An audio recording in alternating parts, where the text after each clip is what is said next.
नमस्कार साथियों, कैसे हैं आप सभी। सभी का स्वागत है आपके अपने प्यारे से आरडब्ल्यू चैनल पर। मैं आरुषि सभी का बहुत बहुत वेलकम करती हूं। तो जल्दी से आ जाएगा और आज का सेशन स्टार्ट करते हैं। आज हमारी ये पहली क्लास है।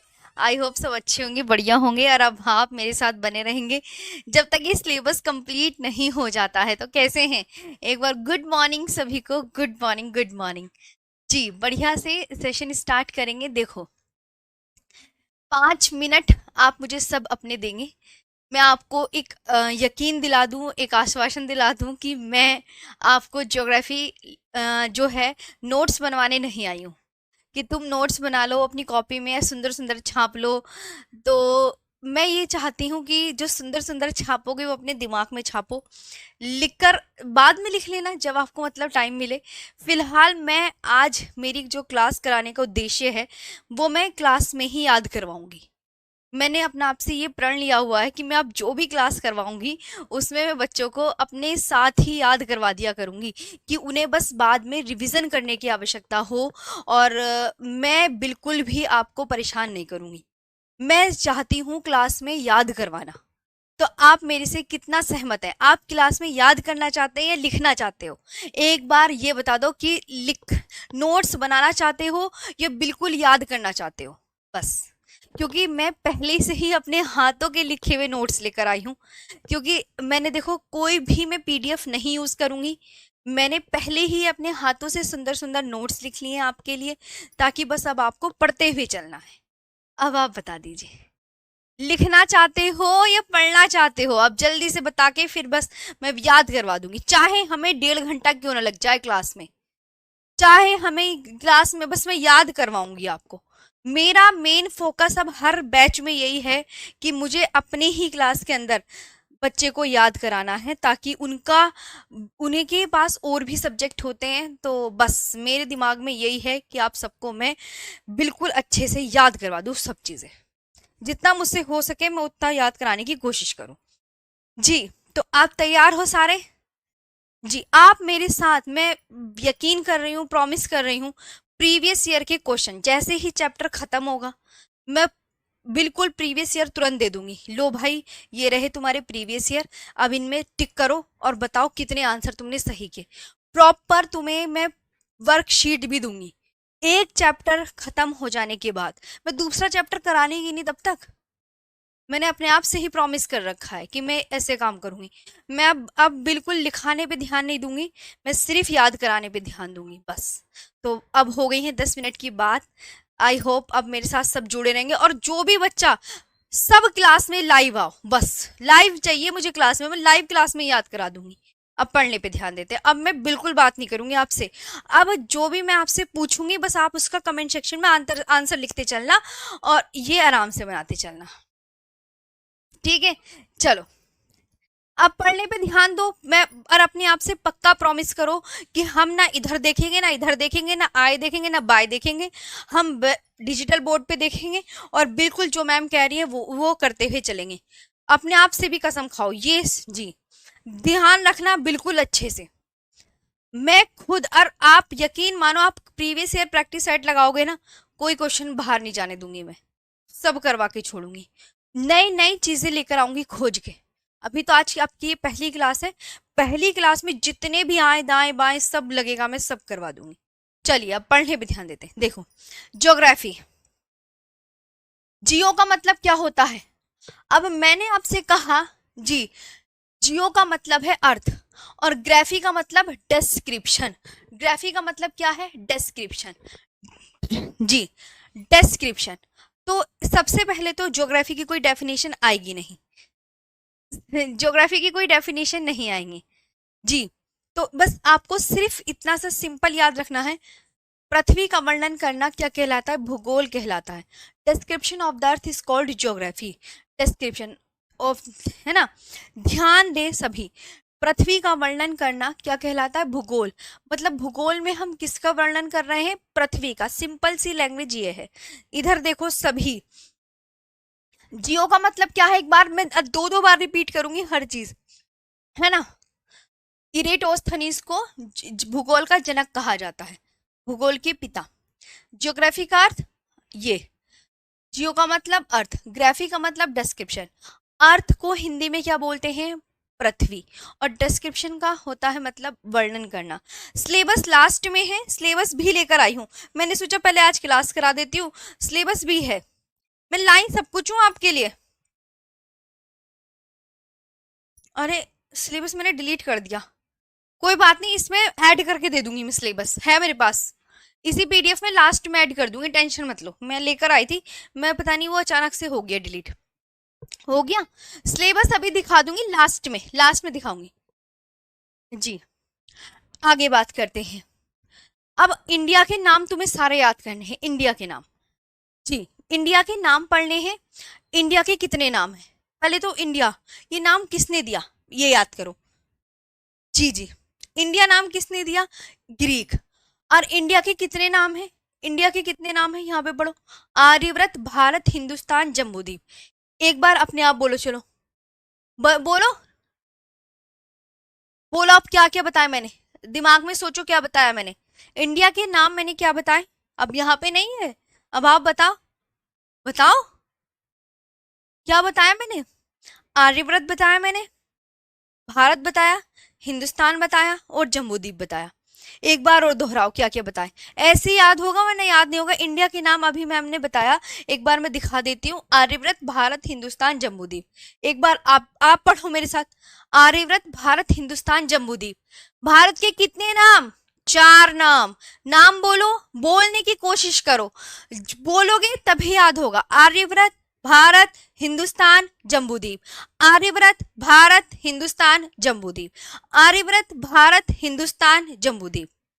ठीक है, अच्छे से याद हुआ, वेरी गुड। 4 याद हो गए, आर्यव्रत, भारत, हिंदुस्तान, जम्बूद्वीप।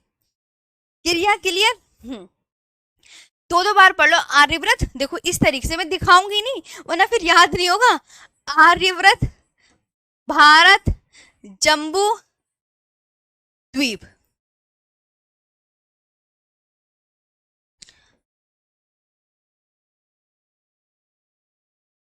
आभा, जम्बू, हिंदू। ट्रिक अगर याद करनी है, आर्यव्रत, आर्य भारत, आर्य भा जम्बूद्वीप, आभा जम्बूद्वीप। आभा जम्बूद्वीप करके याद कर सकते हैं। 1 2 3 4, 4 नाम होगा, ये ट्रिक है। आभा जम्बूद्वीप, आभा जम्बूद्वीप। जल्दी से बताइए, आभा जम्बूद्वीप। ट्रिक मैंने क्या बताई है? आभा जम्बू हिंदू। ठीक है, ट्रिक क्या बताई है मैंने? बहुत आराम से पढ़ना है, मैं बिल्कुल, ट्रिक है।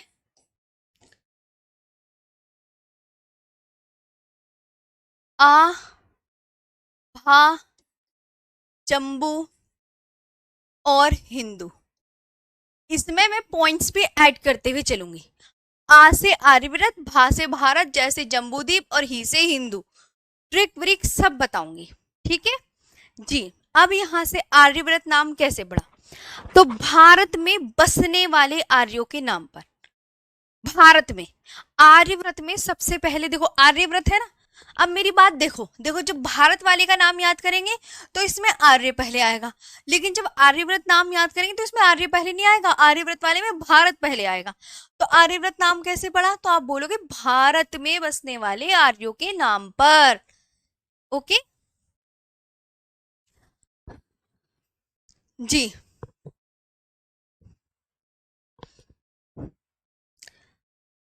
यहाँ पे आराम से बताऊं, और आराम, ये आपने स्लाइड लिख ली, और जिस प्यारे साथी को नोट्स भी बनाने हैं साथ में मेरे साथ नोट्स बनाते हुए चले और मुझे कह दे यस मैम हो गया है। चलो नोट्स भी बनाते हुए चलो, सब नोट्स भी बनाते हुए चलेंगे मेरे प्यारे दोस्त। नोट्स बना लिए? नोट्स जिसको नोट्स बनाने वो भी बना लो, कोई इशू नहीं है जी। यहां तक आया समझ में? ये बताइए, ये स्लाइड लिख ली सबने? हटा दो इस स्लाइड को। स्लाइड आप मुझे देखो आराम से, मैं चाहती हूँ आपका चाहे कभी भी कोर्स कंप्लीट हो, मैं, मेरे मन में यह है कि मैं आपको याद करवा दूं बस। आराम, जब लिख लो तो मेरे को बोल देना यस मैम हमने लिख लिए, नेक्स्ट स्लाइड कर दीजिए जी।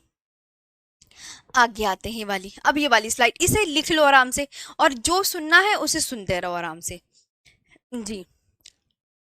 नोट्स बना लो, जिस साथी को नोट्स बनाने हैं वो बना लो। तो अब यहाँ पे देखिए, तो आर्यव्रत, मैंने कहा आर्यव्रत में पहले आपको क्या बोलना है, भारत। क्या बोलना है पहले, भारत। भारत बोलना है ना।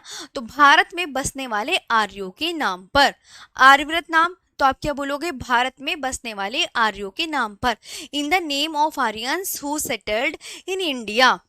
और भारत, भारत में पहले क्या आएगा, आर्य आएगा, कि आर्यों के शक्तिशाली राजा भरत के नाम पर हमारे देश का नाम भारत पड़ा। हिंदुस्तान नाम कैसे पड़ा ये बताइए, हिंदुस्तान नाम कैसे पड़ा, ईरानियों या पारसियों के द्वारा। और जम्बूद्वीप नाम कैसे पड़ा, पुराणों के द्वारा। जम्बूद्वीप नाम कैसे पड़ा, जल्दी से बताओ सभी, जल्दी से बताओ, हिंदुस्तान नाम कैसे पड़ा।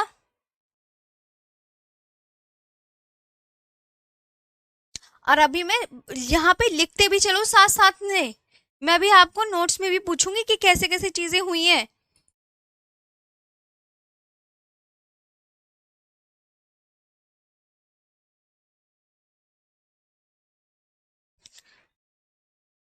ठीक है,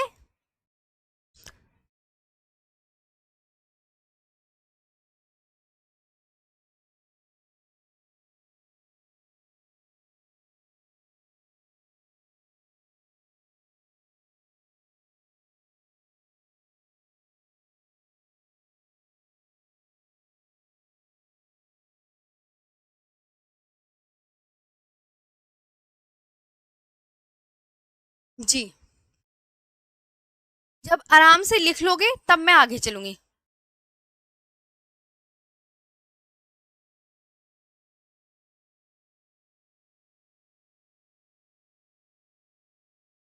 अब मैं आपको देखो, आर्यव्रत नाम कैसे पड़ा, तो मैं यहाँ पे तुम्हें अलग स्लाइड में ना याद भी करवाने की कोशिश करूंगी, ताकि आपको बहुत अच्छे से याद भी होते चले सब चीज। यहीं पे ही मैं तुमसे लिख लिख कर भी पूछूंगी, लिखने से और तुम्हारे दिमाग में ज्यादा याद रहेगा। जैसे मैंने आपसे बोला कि अब मुझे यहाँ पे मैं आपका समझ लो, भारत, भारत के मैंने कितने नाम बताए, ये मैं शॉर्ट नोट्स में 4 नाम बताए।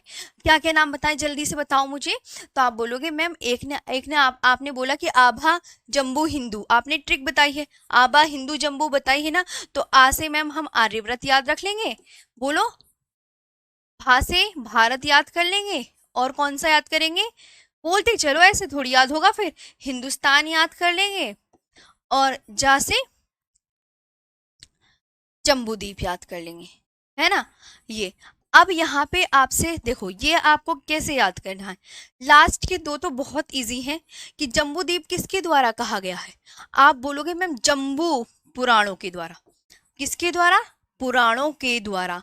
आप नोट्स बनाते हुए चलिए, जिसको नोट्स बनाने हैं, क्योंकि मैं इनको लिख कर भी याद करवाऊंगी, मेरा काम यही है, ये आपको याद कराना। हिंदुस्तान नाम कैसे पड़ा, ईरानियों या पारसियों के द्वारा। वरना अगर आप ये कहोगे ना कि मैम नोट्स, फिर नोट्स लिखते ही रह जाओगे, याद नहीं होने का, है ना। भारत नाम, तो मैंने कहा भारत में पहले हम क्या लिखेंगे, भारत में भारत नहीं लिखना है, पहले आर्य लिखना है, आर्य लिखना है। तो यहाँ पे क्या हो जाएगा कि मैम आपने ही तो बताया है, आर्यों के शक्तिशाली राजा, आर्यों के शक्तिशाली राजा, राजा भरत के नाम पर, भारत के नाम पर हमारे देश का नाम भारत पड़ा, हमारे देश का नाम भारत पड़ा। ओके, अच्छा आर्यव्रत नाम कैसे पड़ा, तो अभी आपको ये क्या याद रखना है इसमें, भारत में बसने वाले, भारत में बसने वाले आर्यों के नाम पर, आर्यों के नाम पर।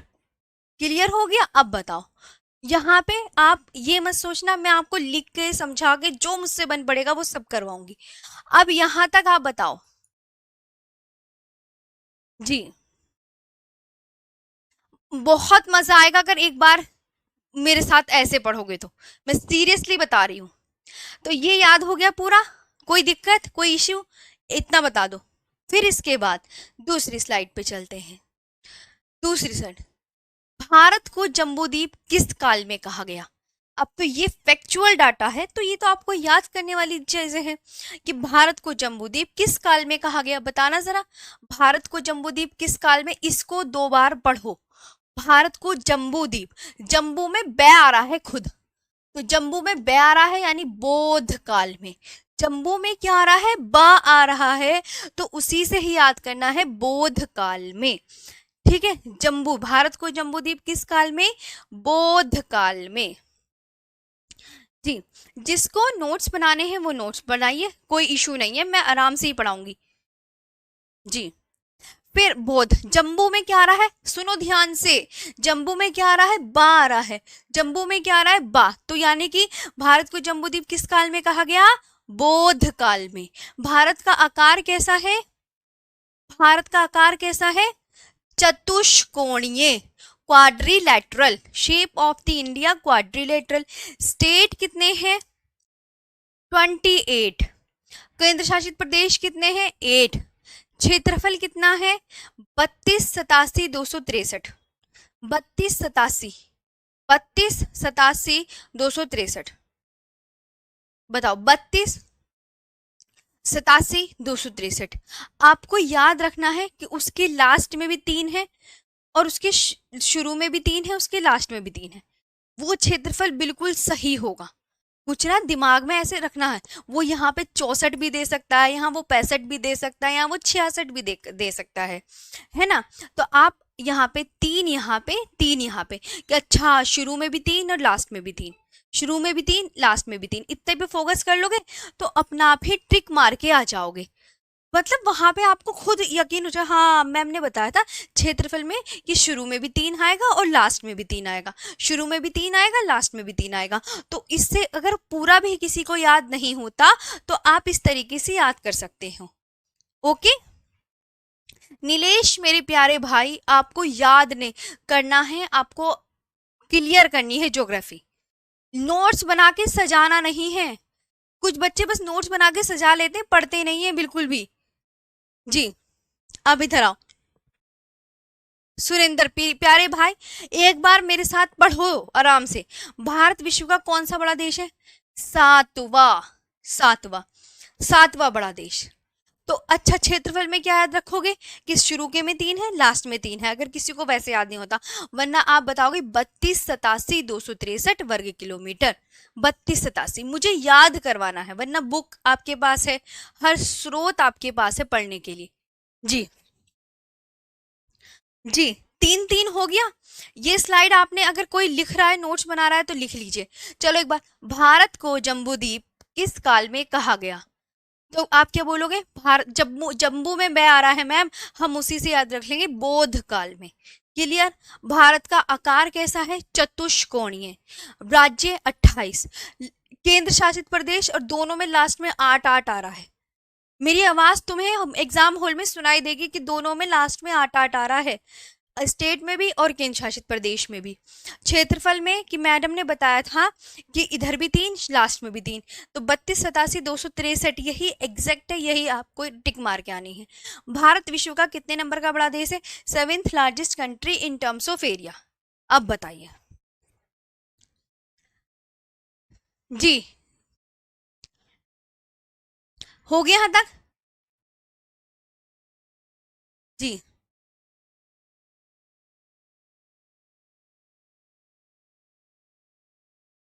यहाँ तक समझ में आ गया, यहाँ तक समझ में आ गया, यहाँ तक आपको ध्यान रखना है। अब भारत पृथ्वी का, ये मैं हटा दूं, ये तो आपने कर लिया ना, मैं अच्छा टिक कर रही हूं तो टिक से याद कर लोगे, जम्बू बै, और ये इंपॉर्टेंट, लास्ट ईयर एग्जाम में आ चुका, जो एग्जाम में आ चुके उस पर मैं इंपॉर्टेंट भी कर रही हूँ। Very important, very important, very very important, ये याद करना ही है, वेरी वेरी इंपॉर्टेंट, मतलब जो याद करने वाली चीज है ये। और इस वाली स्लाइड में एग्जाम में पता है क्या आया है, ये इंपॉर्टेंट है, ये वाला इंपॉर्टेंट, बस, और ये इंपॉर्टेंट। जम्बूद्वीप किस काल में कहा गया, बोध काल में। किस काल में प्यारे दोस्त, बोध काल में। पा रहा है ना, तो बा से ही याद कर लोगे। भारत पृथ्वी का कितने % भाग घेरे हुए हैं? जी, भारत पृथ्वी का 2.4% भाग घेरे हुए है। जैसे पृथ्वी इतनी है, देखो कितनी बड़ी पृथ्वी, इधर आओ, इधर आओ, सब इधर आओ, इधर आओ, पृथ्वी इतनी बड़ी है, तो पृथ्वी का भारत कितने % भाग घेरे हुए? कुल इतना, कुल इतना। तो कुल इतने में कितना आ गया, आप खुद देखो, तो कुल इतने में कितना आ गया? तो आप बोलोगे मैम अच्छा बस इतना, तो 100 में से कितना भाग घेरे हुए हैं? 2.4%। 2.4%, कितना? 2.4%, क्योंकि पृथ्वी इतनी है और भारत कितना घेरे हुए? 2। तो इसमें आपको याद रखना, अच्छा मैम हम 2 का टेबल पढ़ लेंगे, 2 का टेबल पढ़ लेंगे, 2 का टेबल पढ़ लेंगे, है ना। भारत पृथ्वी का कितने % भाग घेरे हुए हैं?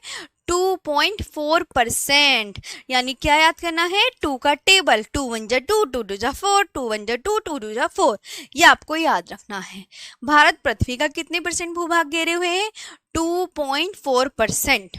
ओके, पूछूंगी अभी लास्ट में सारा पूछूंगी। अब यह आता है पृथ्वी, है, यहाँ पे ध्यान देंगे, ये मैं आपको दोबारा बना के बहुत अच्छे से समझाती हूँ, तो ताकि आपको ना लिखकर और भी चीजें बहुत अच्छे से याद हो जाएंगी, है ना। बहुत अच्छे से हमें सब कुछ कवर करते हुए चलना है जी। अब जैसे एग्जामिनर पूछता है, इधर आओ, यहाँ पे ये है, ये मैंने क्या बनाई, बताते चलना, सब लिख कर ही पढ़ाऊंगी मैं, ये ध्यान रखना, बीच बीच में मुझे जो चीजें इंपॉर्टेंट लगेंगी सब लिख के पढ़ाऊंगी। अब मुझे बताओ, पृथ्वी के बीचों बीच कौन सी रेखा खींची गई है? भूमध्य रेखा। क्या आप मुझे बता सकते हैं भूमध्य रेखा को कितने नामों से जाना जा सकता है? इसे बोलते हैं इक्वेटर। इसके मुझे भूमध्य रेखा के नाम याद करके बताओ कितने? इसे मैम 0 डिग्री रेखा बोलते हैं, इसे विषुवत रेखा बोलते हैं, इसे विषुवत रेखा बोलते हैं, और इसे वृहद व्रत भी बोलते हैं।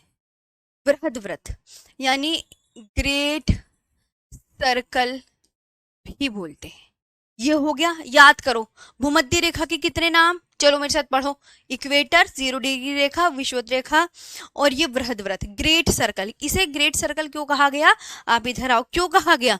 क्योंकि अगर हम ऐसे देखो, हमने पृथ्वी बनाई और हम ऐसे जा रहे हैं, और तो सारे अक्षांश रेखाएं घटती हुई नजर आ रही है ध्रुवों की तरफ, घट रही है ना, हाँ या ना में आंसर करो, घट रही है ना, हाँ। तो मैम इसलिए सबसे बड़ी रेखा कौन? मैम विषुवत रेखा, ये याद हो गया। अच्छा, भारत कहाँ पर स्थित है? भारत पृथ्वी का कितने % भाग घेरे हुए है? मैंने क्या कहा था, 2 का टेबल याद करो, 2 1 जा 2, 2 जा 4, तो 2.4%, है ना। क्षेत्रफल में 3 आगे 3 पीछे, तो 32 87 263 वर्ग किलोमीटर। भारत के बीच बीच में कर्क रेखा, कर्क रेखा खींची गई है ना, कर्क रेखा। इसे इंग्लिश में क्या बोलते हैं? ट्रॉपिक ऑफ कैंसर बोलते हैं। कर्क रेखा को क्या बोलते हैं? Tropic of Cancer. जो समझाने वाली चीज होगी मैं खुद समझाऊंगी लिख लिख के, ये बात ध्यान रखना, ट्रॉपिक ऑफ कैंसर बोलते हैं। ये वाली बात समझ में आई? अब याद रखना एक बात, भूमध्य रेखा से ऊपर का पोर्शन सारा उत्तरी गोलार्ध में, भूमध्य रेखा से नीचे का पोर्शन सारा दक्षिण में। तो यहाँ पे सबके साथ दक्षिण लगेगा, यहाँ पे सबके साथ उत्तर लगेगा। कैसे? अभी वो भी बताती हूँ। अब उत्तरी गोलार्ध, आपने एक चीज नोटिस करी होगी, मैडम जी क्या नोटिस करी है आपने ये चीज, मैं आपको बताऊं। अब मकर रेखा है, ये मैंने बताया ना मकर रेखा, तो मकर रेखा किस गोलार्ध में, जरा बताना। तो आप बोलोगे मैम आपने तो बताया कि भूमध्य रेखा से, भूमध्य, आपको मैंने ये बताई है लिख के बाद कि भूमध्य रेखा से ऊपर का पोर्शन, ऊपर का पोर्शन उत्तर, उत्तर गोलार्ध कहलाएगा, उत्तर में, है ना। और भूमध्य रेखा से नीचे का पोर्शन, नीचे का पोर्शन दक्षिण, दक्षिण। तो मकर रेखा कौन से गोलार्ध में, मकर रेखा कौन से गोलार्ध में, दक्षिणी गोलार्ध में। कौन से गोलार्ध में, दक्षिणी गोलार्ध में। आप खुद देख सकते हैं ना कि हाँ मैम सही कह रहे हो कि भूमध्य रेखा के ये नीचे पड़ रही है मकर रेखा, तो आपने बताया कि भूमध्य रेखा से नीचे भी कोई पड़ेगा तो वो दक्षिणी में आएगा, और भूमध्य रेखा से कोई ऊपर में पड़ेगा तो कर्क रेखा भूमध्य रेखा के कहाँ है। तो अब मैं एक क्वेश्चन पूछती हूँ आपसे, क्वेश्चन बनेगा अब ये, क्वेश्चन बनेगा भूमध्य रेखा के उत्तर में स्थित कौन सी रेखा है, भूमध्य रेखा के उत्तर में स्थित, उत्तर में स्थित कौन सी रेखा, बोलो बताओ कौन सी रेखा। चलो बताओ अब आपका टर्न, बिल्कुल बताइए जी। तो यहां तक समझ में आया, अब इसको याद कर लो। ओके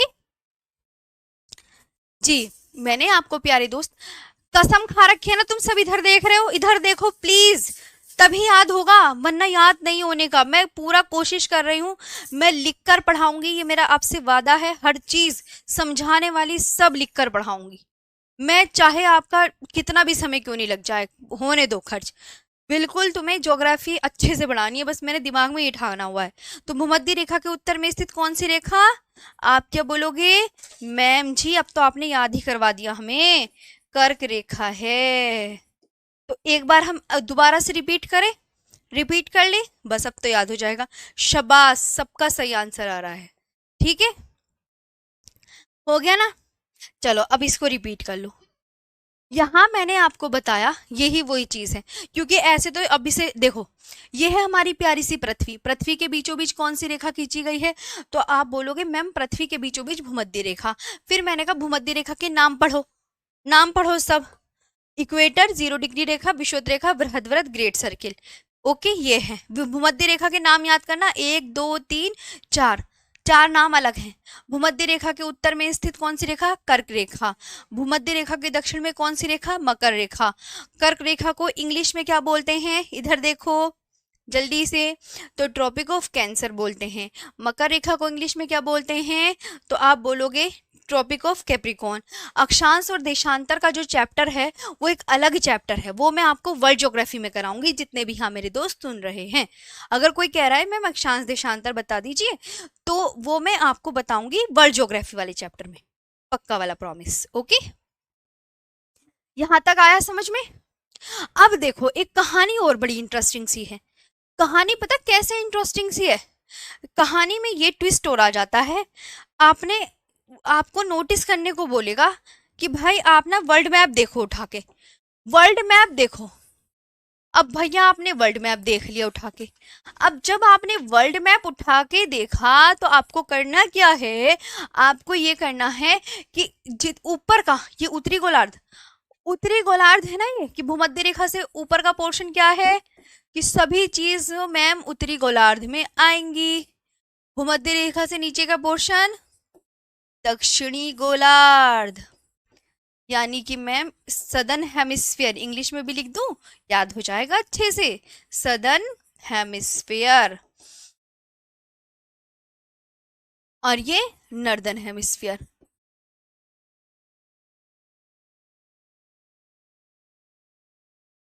देखो अब एक नोट करने को मैंने कहा कि आप ना मैप देखना वर्ल्ड का, अब वर्ल्ड का मैप आपने देखा, लाओ मैं दिखाई देती हूँ, क्यों टेंशन ले रहे हो तुम मैडम जी। देखो वर्ल्ड मैप,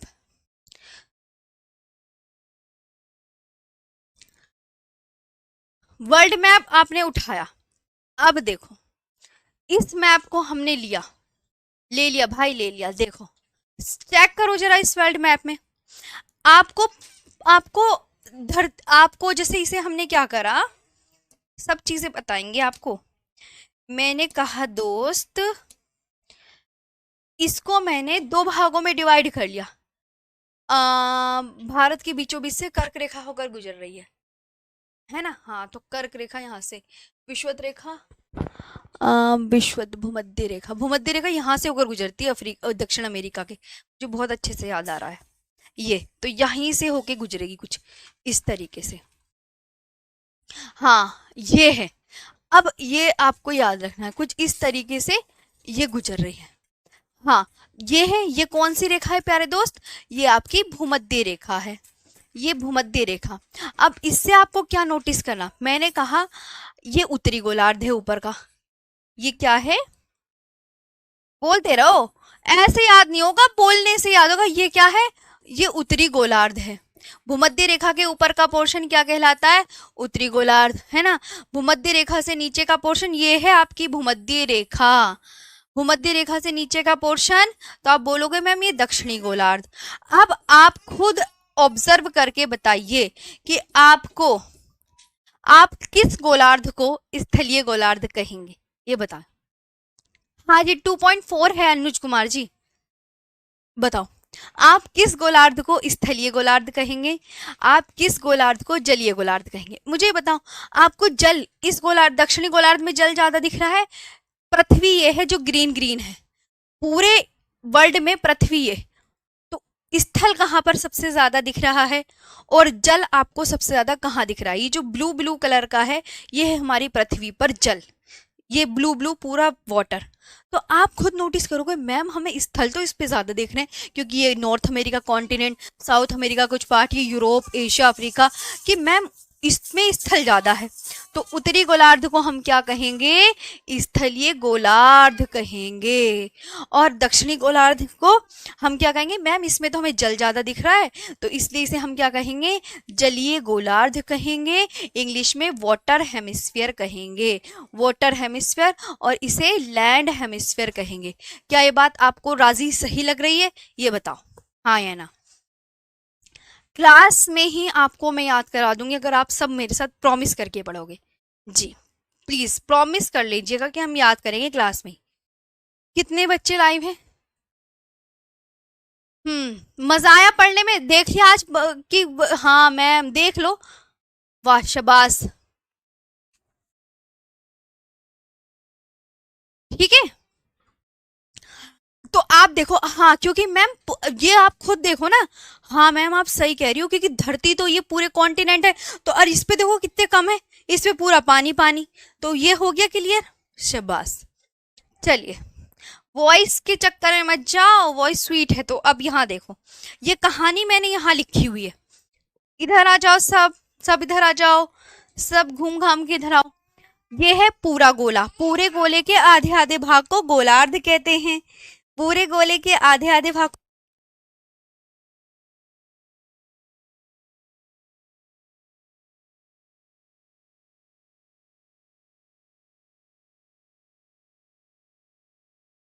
तो यहां तक समझ में आया? छोड़ो, बेटा बेटा, ठीक है। तो ये देखो, तो आपको पूरे गोले के आधे भाग को गोलार्ध कहते हैं, तो उत्तरी गोलार्ध को स्थलीय गोलार्ध कहेंगे, नॉर्दर्न हेमिस्फीयर, और दक्षिणी गोलार्ध को वाटर गोलार्ध कहेंगे, वाटर हेमिस्फीयर यानी जलीय गोलार्ध। जी आया समझ? चलिए आगे बढ़ते हैं अब अगली स्लाइड पे। अब आता है भारत किस रेखा के उत्तर में स्थित है? India is situated to the north of, अभी ये तो देखो मैंने आपको बहुत अच्छे से बता दिया जी। तो आप भारत किस रेखा के उत्तर में है? भारत भूमध्य रेखा के उत्तर में स्थित है, ये आपको पता है ना, इसमें कोई डाउट नहीं है ना। भूमध्य रेखा के उत्तर में कैसे हो गया? ये है भूमध्य रेखा, ये देखो ये। अब भूमध्य रेखा से ऊपर का पोर्शन किस गोलार्ध में पड़ता है? उत्तरी गोलार्ध में, तो इसलिए भारत किस रेखा में? जी वेरी गुड, है ना। तो भारत किस रेखा के उत्तर में स्थित है? India is situated to the north of, जल्दी से बताओ, भूमध्य रेखा के उत्तर में स्थित है। कहाँ? उत्तर में स्थित है। भारत किस गोलार्ध में स्थित है? तो उत्तर पूर्वी गोलार्ध में। अब देखो ये कहानी और बताती हूँ, उत्तर पूर्वी गोलार्ध में कैसे, इधर आ जाओ सब। देखो यहाँ पे हमने क्या किया, मुझे बताते हुए चला करो सब चीजें। ये हमारी पृथ्वी, अब ये मैंने क्या करा, दिशाएं बद बोली, मैंने कहा ये उत्तर दिशा है, ये पूरब दिशा है। आपको भारत की लोकेशन पता है कहाँ है? भारत यहाँ पर है दोस्तों, भारत यहाँ पर है दोस्तों। तो अब ये उत्तर और पूरब का ही खेल है, तो तो हाँ मैम, भारत जब यहाँ पर है तो हम इसे यू कर देंगे। तो भारत कहाँ स्थित हो गया? उत्तर और पूर्वी गोलार्ध में। तो इन दो पे ज्यादा फोकस किया जाता है कि भारत कौन से गोलार्ध में। तो भारत उत्तर पूर्वी गोलार्ध में स्थित है, गोलार्ध में स्थित है। ये भी समझ में आ गया? दिशाओं का खेल है, उत्तर पूर्व, तो उत्तर पूर्वी गोलार्ध में। ओके, आगे चलते हैं। ये वाला समझ आया? तो भारत किस रेखा के उत्तर में है? ये भी वेरी इंपॉर्टेंट, एग्जाम में काफी बार आ चुका है, वेरी वेरी इंपॉर्टेंट। जहां पे मैं लगाऊं वो प्लीज जरूर याद कर लीजिएगा। और भारत किस गोलार्ध में स्थित है? वेरी वेरी इंपॉर्टेंट, कि भारत उत्तर और ये पूरब, तो भारत उत्तर पूर्वी गोलार्ध में स्थित जी। यहां तक हो गया, आगे बढ़ते हैं। इसके बाद देखो, अभी मैं रिवीजन भी कराऊंगी लास्ट में। नम्रता कह रही है मैम अजीत सर कहाँ है? अजीत सर का सिलेबस कंप्लीट हो गया है पॉलिटी का, तो अजीत सर क्यों दिखेंगे? अब आरुषि मैम दिखेंगी आपको जी। पिंकी प्रॉमिस कर दिया आपसे मैम, हम याद कर लेंगे, पक्का ना याद कर लेना, देख लो प्लीज जितना मैं बोलूं। और तुम्हें लास्ट में ऐसा लगेगा ज्योग्राफी याद हो गई है, पक्का सब कुछ लिख कर पढ़ाऊंगी मैं, उसकी भी टेंशन मतलब, जो चीजें मुझे लगता है ना लिख के पढ़ानी है वो मैं लिख के पढ़ाऊंगी। अब इधर आओ, क्योंकि भाई लिख समझाना तो लिखने से ही आएगा ना, ऐसे थोड़ी आएगा। अब देखो, इधर आओ इधर आओ, देखो ये देखो, हमने प्यारा सा भारत का मैप बनाया, मेरे साथ देखो मैप भी बनाओ, इधर आओ। मैं बिल्कुल देखो, ये इस तरीके से मैप बनता है भारत का, बहुत इजी, कुछ नहीं करना पड़ता भारत के मैप में। पहली क्लास है और अभी तो बहुत अच्छे से चल रहा है। मैं आप सब सहयोग करो और पढ़ो मन लगा के, जो मैं बोल रही हूँ ना, आपकी याद करवा दी मैंने पूरी ज्योग्राफी। भाई 7-8 साल अब ऐसी थोड़ी हो गए पढ़ाते पढ़ाते। बहुत टाइम हो गया है पढ़ाते पढ़ाते भी। अब ये भी तो सोचो, पहली दफा थोड़ी पढ़ा रही हूँ, पता नहीं कितने बैचेस पढ़ा दिए। ये देखो, ये बनाया भारत, अच्छे से आप बनाओगे ना मेरे साथ साथ। सब भैया पेन भी और कॉपी भी रखो साथ में, जो मैं कहूँ मैं जैसे ड्रॉ करूं वैसे ही ड्रॉ करते हुए चलो, ठीक है? तो ये भारत के बीचों बीच कौन सी रेखा बोलो? मैम आप मैप बहुत आसानी से बना रही हैं, देखो मेरा तो भैया काम ही यही है मैप बनाने का। ट्रॉपिक ऑफ कैंसर, अपनी चीज में बिल्कुल वैसा होना चाहिए ना कि हाँ कोई क्या है चुटकी में, तो चुटकी में कर दो वो काम। ट्रॉपिक ऑफ कैंसर, तो मुझे अपनी चीज में निपुण ही बनना है। तो ट्रॉपिक ऑफ कैंसर ये कर्क रेखा है।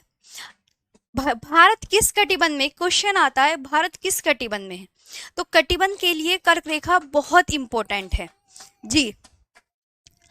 अब आपको याद रखना है, देखिए भारत किस कटिबंध में, तो आप याद रखना कर्क रेखा के जितने भी ऊपर का पोर्शन है, मैंने क्या बोला सुनो, कर्क रेखा के जितने भी ऊपर का पोर्शन है वो उपोष्ण कटिबंध में स्थित है, उपोष्ण कटिबंध में।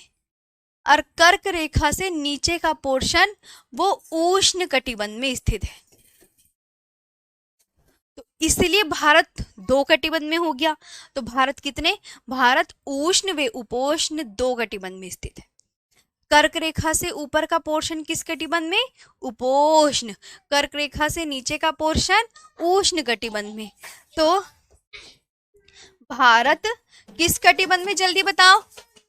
उष्ण व उपोष्ण कटिबंध में स्थित है, कटिबंध में स्थित है। अब देखो आप, ट्रॉपिकल एंड टेम्परेट जोन, ठीक है? आपको क्या याद रखना है, भारत किस कटिबंध में स्थित है? अगर आपसे कोई पूछे तो आप क्या बोलोगे? निर्दोष पाल जी, ये यूपीएसआई के लिए ही है क्लास। हाँ बिल्कुल, हर एक एग्जाम के लिए लो जी। तो आपको क्या कहना है? मैम हम भारत किस कटिबंध में स्थित है? आपको क्या बोलना है? मेरे साथ रिपीट करो, रिपीट करो। भारत किस कटिबंध में स्थित है? तो भारत के बीचों बीच कौन सी रेखा खींची गई? बोलो, कर्क रेखा। तो कर्क रेखा से ऊपर का पोर्शन, बोलो मेरे साथ, कर्क रेखा से ऊपर का पोर्शन उपोष्ण कटिबंध में, कर्क रेखा से नीचे का पोर्शन उष्ण कटिबंध में, इसलिए भारत उष्ण व उपोष्ण कटिबंध में स्थित है जी। ओके, चलिए ये आपको बढ़िया से याद रखना है। तो यहाँ पे भारत, तो भारत किस कटिबंध में? देखो, भारत के बीचों बीच कौन सी रेखा? कर्क रेखा, ट्रॉपिक ऑफ कैंसर। तो अब भारत के ऊपर का जो हिस्सा है वो उपोष्ण कटिबंध में पड़ता है, भारत के नीचे का हिस्सा उष्ण कटिबंध में। उष्ण कटिबंध को इसके इंग्लिश में क्या कहते हैं? Tropical zone. उपोष्ण कटिबंध को टेम्परेट जोन कहेंगे। तो भारत किस कटिबंध में? इंग्लिश में भी याद कर लेना, ट्रॉपिकल एंड टेम्परेट। तो भारत किस कटिबंध में? तो Bharat, in which zone of the earth is India located?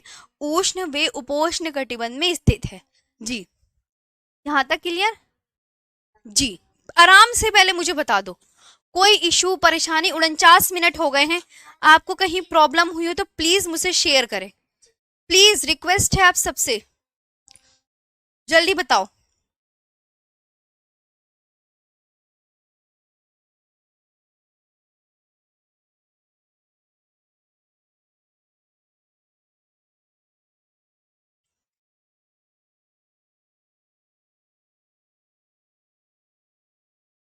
बताओ।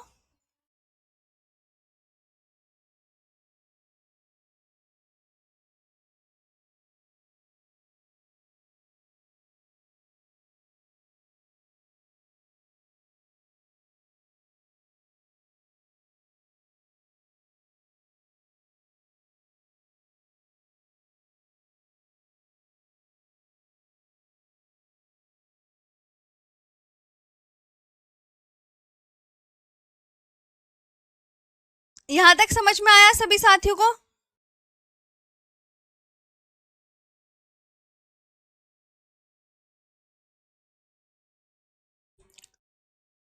पर आराम से बताओ जी। मैम यहाँ तक क्लियर है हमें, थैंक यू सो मच, अच्छे से समझ आ रहा है तो। अच्छा मैम, कटिबंध किसे कहते हैं ये बता दो, कटिबंध किसे कहते हैं? अच्छा, पृथ्वी को जलवायु और तापमान के आधार पर विभाजित करने वाला क्षेत्र है पृथ्वी को। तो हमारे जो कटिबंध है ना, उष्ण कटिबंध, शीतोष्ण कटिबंध और शीत कटिबंध, ये इस तरीके से बांटे होते हैं कटिबंध। वो हम आगे की क्लास में पढ़ेंगे जब हम वर्ल्ड ज्योग्राफी पढ़ेंगे। वैसे ही सिंपल सी डेफिनेशन याद कर लो, कटिबंध क्या होता है? पृथ्वी को जलवायु और तापमान के आधार पर विभाजित करने वाले क्षेत्र। पृथ्वी को जलवायु, कटिबंध, कोई कहना है मैम कटिबंध? तो जैसे कटिबंध, कटिबंध जोन, तो पृथ्वी को तापमान और जलवायु और तापमान के आधार पर, पृथ्वी को तापमान और जलवायु के आधार पर, के आधार पर विभाजित करने वाले क्षेत्र,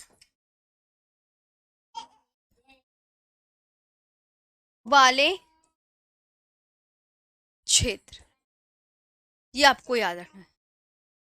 उष्ण, शीतोष्ण, शीत कटिबंध तीन होते हैं पृथ्वी को मोटे तौर पर तो ऐसे कहते थे उष्ण, शीत, शीतोष्ण। बाकी हम आगे बढ़ेंगे, आगे लिखवा रखी है सब चीजें। यहाँ तक पढ़ लिया कि भारत किस कटिबंध में स्थित है। तो ये वेरी इंपॉर्टेंट, ये आपके एग्जाम में पूछा जा सकता है। जहाँ पे मैं वेरी वेरी इंपॉर्टेंट लगाती हूँ, ये एग्जाम में ऑलरेडी आ चुके हैं कि भारत किस कटिबंध में स्थित है। तो भारत उष्ण व उपोष्ण कटिबंध में स्थित है। आगे याद करते हैं नेक्स्ट। नेक्स्ट क्या है? क्षेत्रफल के हिसाब से विश्व के 10 बड़े देश। किसके हिसाब से? क्षेत्रफल के हिसाब से। ये बताओ जी, ये बताइए क्षेत्रफल के हिसाब से। तो आप बोलोगे देखिए मैम रूस हो गया, रूस हो गया, कनाडा हो गया, संयुक्त राज्य अमेरिका, चीन, Brazil, Australia, Bharat, Argentina, Kazakhstan, Algeria. तो अभी एग्जाम में कभी नहीं आया, सीरियसली बता रही हूँ। इससे कभी क्वेश्चन आता ही नहीं। बस ये आता है एग्जाम में क्वेश्चन कि भारत कितने नंबर का बड़ा देश है। अपने भारत के बारे में ही एग्जामिनर क्वेश्चन करता है खासकर, तो यही वेरी इंपॉर्टेंट हो जाता है। और आप अगर अन्य याद करना चाहो तो बिल्कुल वेलकम है, याद कर सकते हैं जी।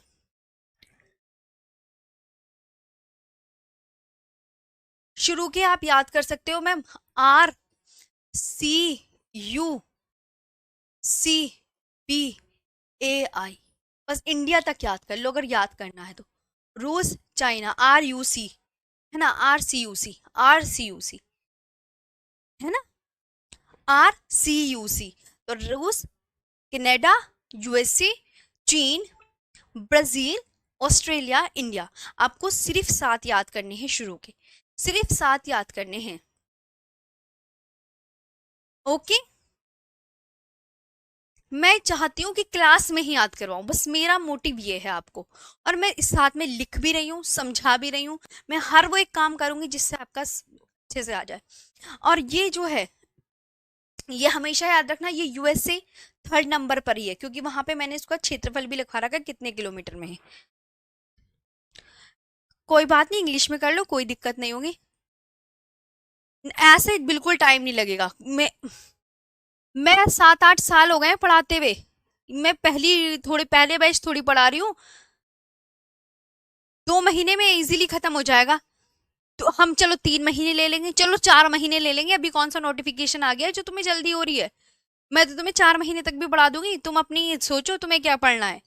चलो याद करो इसे, क्षेत्रफल के हिसाब से विश्व के 10 बड़े देश। तो RCUC, ऐसे याद नहीं होने का ना कभी जिंदगी में। RCUC BAI, RCUC BAI, बस। अब देखो, रशिया, चीन, यूएसए, कनाडा, और यहाँ पे क्या आता है? रसिया, ये रशिया है, ये कनाडा है, ये यूएसए है, ये चीन है, ये ब्राजील है, ये ऑस्ट्रेलिया, ये भारत। एक बार और पढ़ो, रशिया, कनाडा, यूएसए, चीन, ब्राजील, ऑस्ट्रेलिया, भारत। भारत का एग्जाम में काफी पूछा जाता है। ये ऑस्ट्रेलिया तो विश्व का सबसे छोटा महाद्वीप है, इससे ये क्वेश्चन बनता है कि 7वां बड़ा महाद्वीप बता दो कौन सा है? ऑस्ट्रेलिया जी। ठीक है, चलिए, लिखने विखने की टेंशन मतलब, मैं लिख के ही पढ़ाऊंगी सारी चीजें। तो ये एक बार और पढ़ो, क्षेत्रफल के हिसाब से विश्व के 10 पर। हाँ, ब्रिजेश मेरे प्यारे भाई, पढ़ लो, पढ़।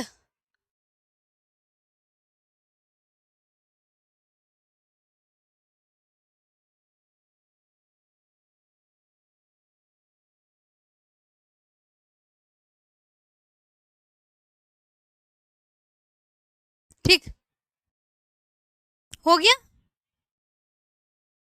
तो एक बार और पढ़ो आप सभी, जल्दी से बोलो मेरे साथ, पहले नंबर पे कौन आएगा? पहले नंबर पे बोल के बताओ खुद। ऐसे नहीं जाने दूंगी मैं तुम्हें, जल्दी बताओ।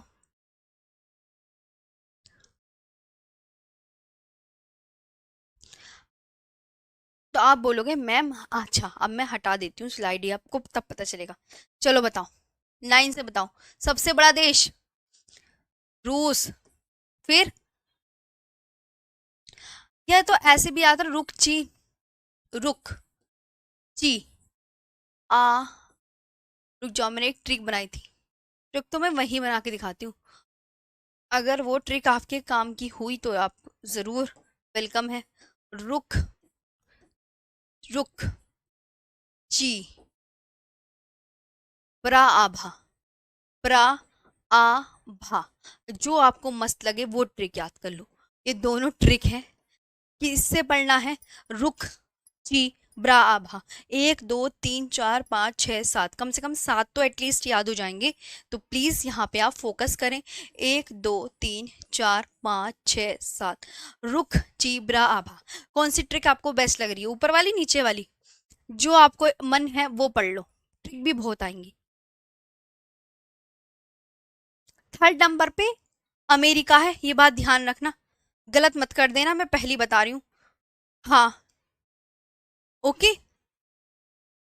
तो रूस, कनाडा, अमेरिका, चीन, ब्राजील, ऑस्ट्रेलिया, भारत। और कोई याद नहीं करना। 8वां अर्जेंटीना, 9वां कजाकिस्तान, 10वां अल्जीरिया। पढ़ने का मन है पढ़ लो, वरना कोई बात नहीं। ठीक जी, ये बताइए। तो रुक ची ब्रा आभा, रुख ची ब्रा आभा। ओके, रुख ची ब्रा आभा। यहां तक समझ में आया? ये हटा देते हैं, अब तो तुम्हें याद हो गया होगा। बोलना मेरे साथ, पहले नंबर पे कौन सा है?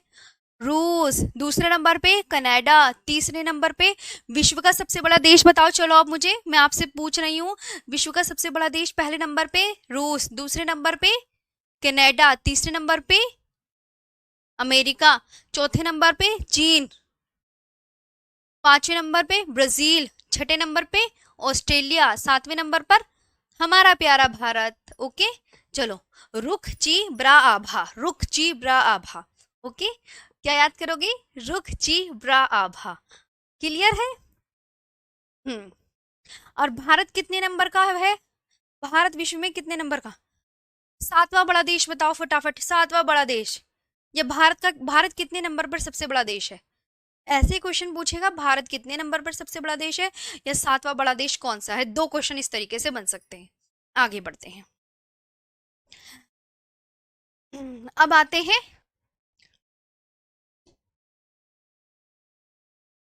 भारत के 5 बड़े राज्य। राजस्थान, मध्य प्रदेश, महाराष्ट्र, यूपी, गुजरात। भारत के 5 छोटे राज्य। गोवा का क्षेत्रफल हमेशा कहीं में हर जगह दिया हुआ है। गोवा, सिक्किम, त्रिपुरा, नागालैंड, मिजोरम। बड़ी से बड़ी चीज, छोटी से छोटी चीज, आप फर्स्ट चैप्टर कहीं से भी मिला लीजिएगा, मैं कुछ नहीं छोड़ने की, सब पढ़ाऊंगी एक एक, और वर्कशीट भी दूंगी लास्ट में। फिर तुम्हें पता चलेगा तुमने कितना याद कर लिया है, और तुम्हें मजा आ जाएगा वर्कशीट देख के। जब उसमें मिलेंगे ना 25-30 क्वेश्चन और तुम कहोगे हाँ मैम ने, ये तो लग रहा है मैं आए हुए, तो बस अपना आप ही चीजें याद हो जाएंगी। वर्कशीट से और अंदाजा लग जाएगा। 3-4 दिन रुक जाओ, एक चैप्टर कंप्लीट होने दो जरा। तो भारत के 5 बड़े राज्य, राजस्थान, मध्य प्रदेश, महाराष्ट्र, यूपी, गुजरात। रामम ऊगू ट्रिक, रामम ऊगू, बाकी आपका मन है। आप अच्छे से कोई सी भी ट्रिक याद कर लीजिएगा, मेरे पास तो यही ट्रिक है, रामम ऊगू, जो आपको बेस्ट लगे। और याद रखना, ये पहला वाला महा वाला है, महाराष्ट्र वाला है ना। और यहाँ पे भी ये ट्रिक आपको छोटे वालों की याद रखनी है। गो सी त्री ना मी, गोसी त्रिनामी, रामम ऊगू, ऐसे करके पढ़ो ना, ट्रिक से याद होगा। रामम ऊगू गोसी त्रिनामी, गोसी त्रिनामी, रामम ऊगू गोसी त्रिनामी। ठीक है, रामम ऊगू गोसी त्रिनामी। लवली सिंह जी, अरे नहीं कोई बात नहीं, आप एक दिन को मेरे साथ आराम से पढ़ते रहो, मैं तुम्हें सब कुछ अच्छे से पढ़ाऊंगी। हाँ ठीक है, ये हो गया। वर्कशीट जब एक चैप्टर कंप्लीट हो जाएगा जब मिलेगी। तो रामम ऊगु ये हो गया, और ट्रिक गोसी त्रिनामी, गोसी त्रिनामी। तो ये ट्रिक है, यानी राशि राजस्थान, में से महा वाला है महाराष्ट्र, मध्य प्रदेश, फिर यूपी, फिर गुजरात। यहाँ पे गोवा, सिक्किम, त्रिपुरा, नागालैंड, मिजोरम। और गोवा का क्षेत्रफल पढ़ के सुनाओ जरा कितना है, पढ़ो अपने आप, क्या लिखा है जरा देखना, दिख नहीं रहा मुझे तो। 3702 स्क्वायर किलोमीटर। क्या लिखा है? 3702 स्क्वायर किलोमीटर। अच्छा, पहला मध्य वाला है, ठीक है, 3702 स्क्वायर किलोमीटर। ओके, एक बार जरा पढ़ना, जरा देख, मेरी तो आंखों से दिख नहीं रहा है क्या लिखा है गोवा का क्षेत्रफल। ओहो अच्छा मैडम जी, अच्छा अच्छा, आपको 3702 स्क्वायर किलोमीटर, 3702 स्क्वायर किलोमीटर लिखा है।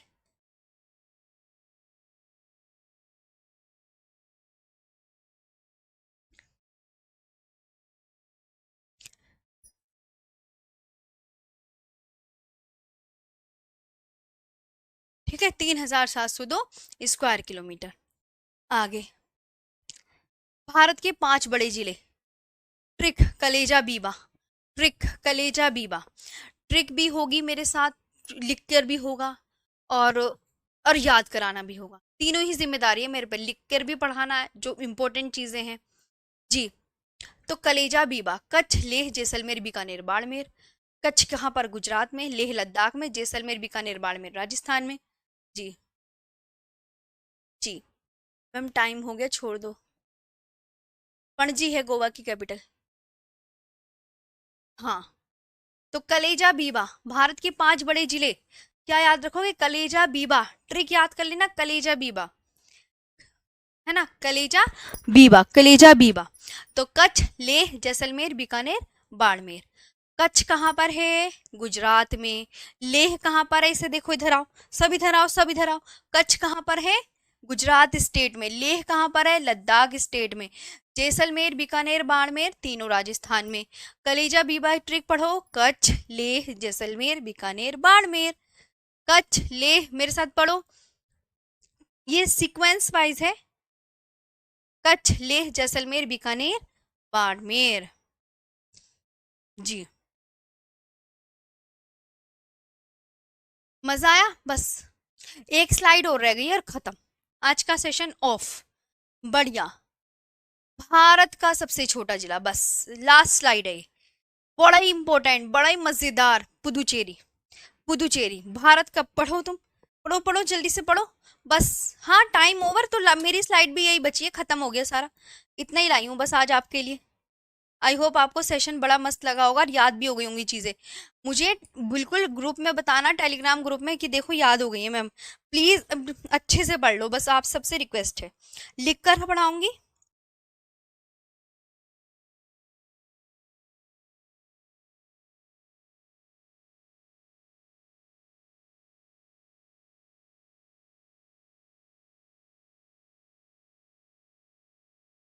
ठीक है।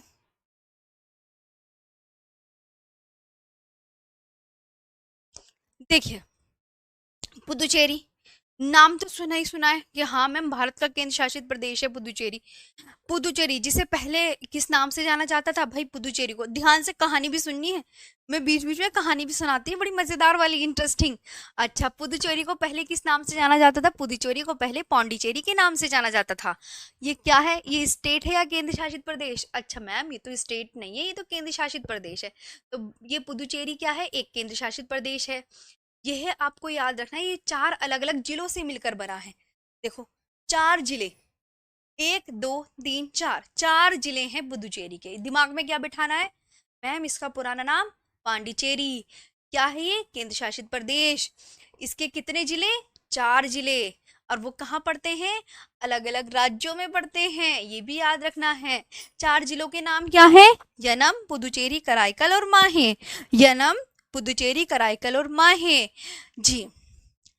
अब केंद्र शासित प्रदेश की राजधानी क्या है? पुदुचेरी। ये आपको याद रखना है।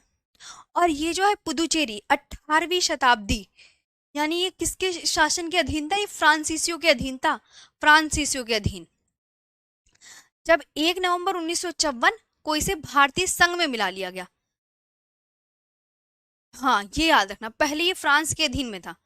जी। और ये किस खाड़ी के तट पर स्थित है? तो मोस्टली इसका जो पार्ट है पुदुचेरी का, वो बे ऑफ बंगाल की खाड़ी के तट पर पड़ता है। ये कितने राज्यों में फैला है Puducherry? Very important question. Puducherry कितने राज्यों में? 1 2 3, इधर आओ।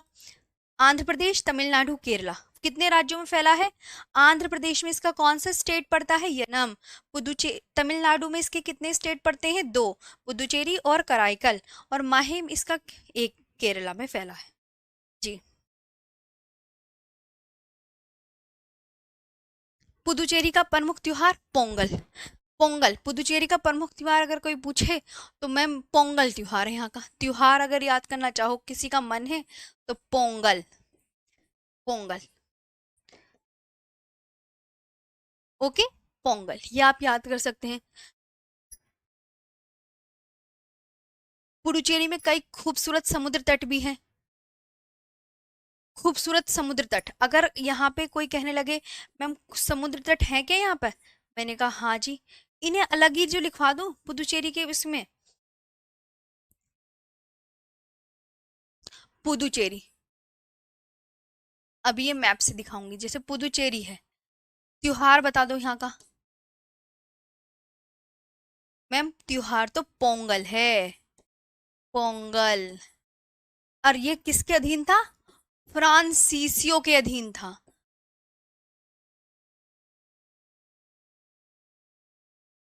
कुछ इंपॉर्टेंट जानकारी, पुराना इतिहास थोड़ा सा, है ना। फ्रांसीसियों के अधीन रहा ये, फ्रांसीसियों के अधीन था ये। फ्रांसीसी शासन, ऐसे लिखो, फ्रांसीसी शासन के अधीन था। ये ज्यादा मजा लगेगा, सेंटेंस भी अच्छा होना चाहिए ना।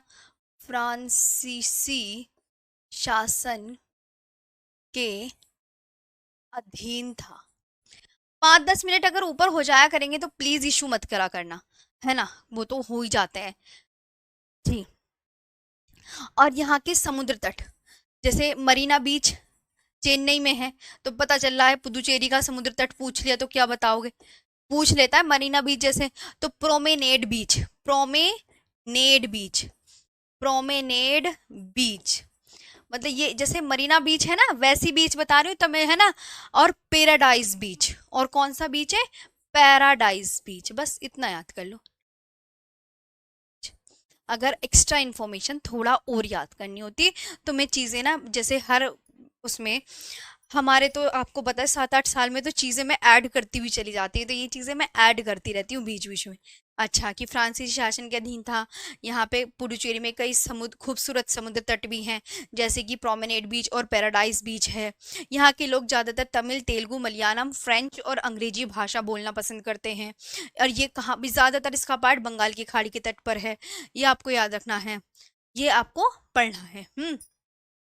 तो अब ये देखो कैसे, यहाँ पे इस तरीके से पुदुचेरी है, यहाँ आप देख सकते हैं। तो पुदुचेरी कितने राज्यों में है, फैला हुआ है? 1, 2, 3। आंध्र प्रदेश में, तमिलनाडु में, केरला में। केरला में इसका कौन सा जिला पड़ता है? माहे। तमिलनाडु में पुदुचेरी ऊपर की तरफ है, इधर देखो, पुदुचेरी ऊपर लिखा है, कराईकल नीचे। और यनम कहाँ है? यनम ये रहा। तो ये पुदुचेरी। यहाँ तक क्लियर? मजा आया पढ़ के? अब बताओ।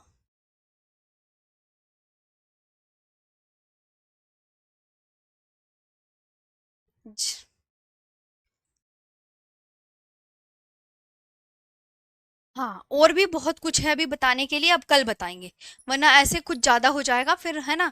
बहुत है आज के लिए इतना। अब मैं एक बार प्यारा सा भारत का मैप और दिखा देती हूँ, उसका ही मन कर रहा है दिखाने का। जैसे, आहा क्या भारत का मैप है, कहानी सुनो, बड़ी इंटरेस्टिंग कहानी है इसकी भी। मुझे बड़ा मजा आता है इसको पढ़ने में। जिसे भारत है, अब ये पड़ोसी देश तो आपने देख लिए, साथ है, हाँ जी मैम देख लिए। 2 मिनट और दे दो प्लीज, रिक्वेस्ट है। जैसे भारत है, भारत, अब इधर कौन सा समुद्र है? बे ऑफ बंगाल ये लिखा हुआ। इधर कौन सा समुद्र है? अरब सागर। तो एक क्वेश्चन पता क्या बनता है? भारत के पूर्व में कौन सा सागर है? जरा बताना, भारत के पूर्व में कौन सा सागर है? भारत के पूर्व में सागर बताओ। भारत के पूर्व में सागर तो बता दो। बे ऑफ बंगाल। पोंगल मैम तमिलनाडु का भी है, हाँ पोंगल तमिलनाडु का भी है, लेकिन त्योहार पोंगल पुडुचेरी में भी मनाया जाता है। ये आपको फिर जीकेजीएस में अगर कोई दिक्कत हो तो इसलिए मैं इसे हटा ही देती हूँ, क्योंकि पोंगल तमिलनाडु में भी है। तो आप बस दो ही से फैक्ट याद कर लीजिएगा, ठीक है। यहाँ पे आपको, तो भारत के पूर्व में कौन सा महासागर है? एग्जामिनर ये क्वेश्चन पूछेगा तो भारत के पूर्व में आप बताओगे बंगाल की खाड़ी है। पूर्व में बंगाल की खाड़ी, पश्चिम में अरब सागर, दक्षिण में कौन सा सागर? बोलो, हिंद महासागर। ये क्वेश्चन ऐसे बनते हैं। दक्षिण में हिंद महासागर, दक्षिण में हिंद महासागर, दक्षिण में हिंद महासागर। जिसे राज्य है मध्य प्रदेश है। अब ये मध्य प्रदेश किस किस राज्य के साथ सीमा लगा रहा है, एक ये क्वेश्चन भी बहुत पूछा जाता है। तो ये सीमा देखो, मध्य प्रदेश है ना, यूपी से, राजस्थान से, गुजरात से, महाराष्ट्र, छत्तीसगढ़। तो ऊ रा गु म छ, यूपी, राजस्थान, गुजरात, महाराष्ट्र, छत्तीसगढ़। तो एमपी 5 राज्यों के साथ अपनी सीमा लगाता है। ये कुछ इस तरीके से आपको याद रखना है। तो भारत के पूर्व में कौन सा सागर? बंगाल की खाड़ी। भारत के पश्चिम में अरब सागर स्थित है। भारत के दक्षिण में हिंद महासागर स्थित है। और मध्य प्रदेश कितने राज्यों के साथ सीमा लगाता है? यूपी, राजस्थान, गुजरात, महाराष्ट्र, छत्तीसगढ़। आज का तुम्हें क्या काम करना है? सभी भारत के राज्य देशों की राजधानियां याद करनी है प्लीज, ये आपका होमवर्क है। होमवर्क दे देती हूँ, राजधानियां याद कर लेना सब। इतना काम तो कर लोगे, या स्टैटिक जीके में सर करा ही देते हैं राजधानियां वगैरह याद सभी देशों की। Thank you. आज का सेशन कैसा लगा मुझे बता दो जल्दी। अब मुझे अपनी कमेंट्स बता दो, कोई परेशानी कोई दिक्कत तो नहीं हुई? मैं यहाँ खड़ी हूँ, जल्दी बताओ। हाँ बस खत्म। अभी तो आराम से पढ़ाऊंगी, 2-3 दिन तक चलेगा पहला टॉपिक, और फिर उसके बाद वर्कशीट दूंगी, फिर तुम बताना मुझे कितने क्वेश्चन सही हुए। टारगेट यही रहेगा, मैं लिख के भी पढ़ाऊंगी, कहानियां भी बीच बीच में सुनाऊंगी, अच्छे से पढ़ाऊंगी मन लगा के। बस तुम प्लीज पक्का प्रॉमिस कर लो क्लास में याद करनी है सारी चीजें। अब एक बार मुझे बता दो कैसा लगा सेशन। कोई किसी को परेशानी दिक्कत तो मैं भी देख लूं कुछ। हाँ जी मैम। प्रॉमिस कर लो मैम, डेली क्लास में आओगे, हम डेली याद कर लेंगे। मजा आया? लिख कर ही पढ़ाऊंगी पूरा। एक दिल भेज दो सब, दिल भेज दो बस, मैं खुश हो जाऊंगी। दिल और प्यारी सी अपने दांत वाली स्माइल। आराम से, ठीक है, इतने में तुम्हारी पीडीएफ बना लो, तुम्हें पीडीएफ भी तो देनी है।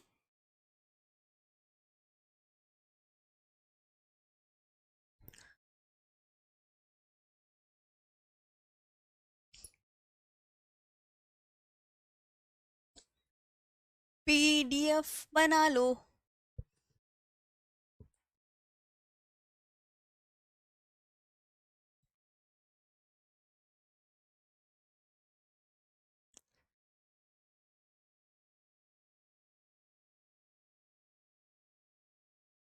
अच्छा एक क्वेश्चन है, समझाने वाला थोड़ी दूर जो समझाया था। वाओ मजा आया ना?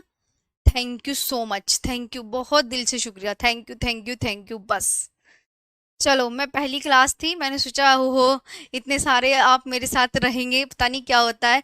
देखो, हमें एक्सपीरियंस तो है कि भैया हम 7-8 साल से पढ़ा रहे हैं, लेकिन एक ये होता है कि हाँ, आप उसकी मैं पक्का प्रॉमिस कर रही हूँ। मैं आपको लिख कर पढ़ाऊंगी, मैं आपको बीच बीच में कहानियां भी सुनाऊंगी, ताकि आपको अच्छे से चीजें याद हो, जैसे पुदुचेरी के बारे में बताया है ना। और मैं आपको समझाऊंगी भी, मैं आपको याद भी कराऊंगी। याद हो गया नहीं हुआ? बता दो, मन नहीं कर रहा तुम्हें छोड़ने का आज मुझे, मैं सोचू आज तुमसे बातें करते चल जाऊं। चलो चलो, थैंक यू, कल मिलेंगे अब। टाइम पे आ जाना।